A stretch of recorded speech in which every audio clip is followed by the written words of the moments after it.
지난해에 이어 올해에도 한국조선업이 중국과 일본을 제치고 1위를 기록할 것이 확실시되고 있는 상황입니다.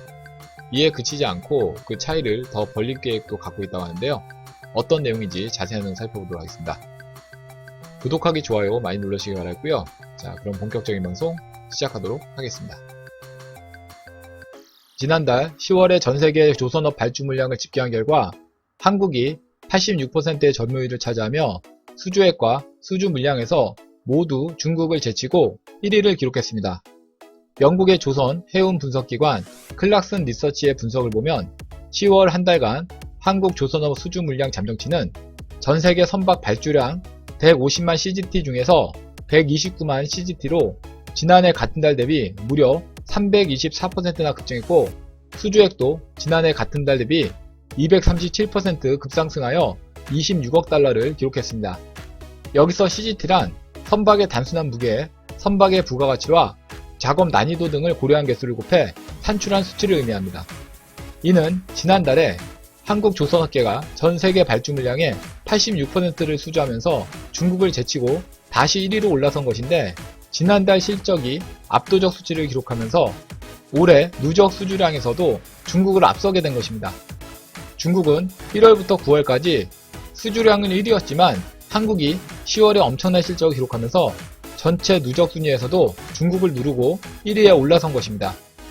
한국은 고부가가치 선박인 LNG선을 주력으로 수주하고 있기 때문에 수주액으로만 보면 이미 지난 8월부터 1위를 기록했지만 전체 수주량에서는 중국에 밀려 있었습니다.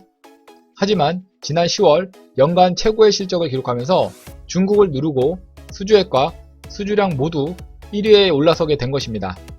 수주액으로 보면 159억 달러로 중국 136억 달러와 격차를 더 벌리며 3개월 연속 1위를 차지하고 있습니다.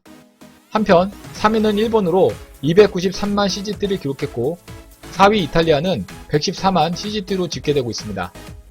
산업통상자원부 관계자는 지난달 한국 주력 선종인 LNG 운반선 등 고부가가치 선종이 많이 발주되면서 좋은 실적을 낼 수 있었다고 분석했습니다.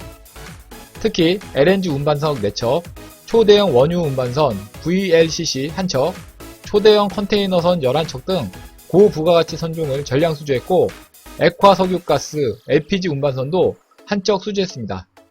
한국이 수주하지 못한 LNG 운반선 VLCC, 초대형 컨테이너선은 대부분 중국, 일본 등 자국 발주 물량인 것으로 알려졌습니다. 게다가 올해 연말에는 카타르와 모잠비크의 대형 LNG 프로젝트도 대기 중이어서 수주 소식은 더 증가할 가능성이 높습니다. 이에 따라 한국은 지난해 중국을 제치고 7년 만에 1위를 기록한 데 이어 2년 연속 1위 자리를 유지할 수 있을 것으로 예상됩니다. 조선업계 관계자는 지난달 한국은 글로벌 수주 경쟁에서 압도적 1위를 기록했다며 앞으로도 대형 LNG 프로젝트 시행 및 국제 환경 규제 시행에 따른 친환경성 발주 등의 영향으로 한국 수주 실적이 더욱 개선될 것이라고 말했습니다. 앞으로도 계속 우리 조선업이 승승장구하길 기대합니다. 이상 한국 조선업 1위에 대해서 알아봤고요. 다음 시간에 더 알찬 내용으로 강의 올리도록 하겠습니다. 구독하기, 좋아요 많이 눌러주시기 바라고요. 댓글도 많이 남겨주시면 감사하겠습니다.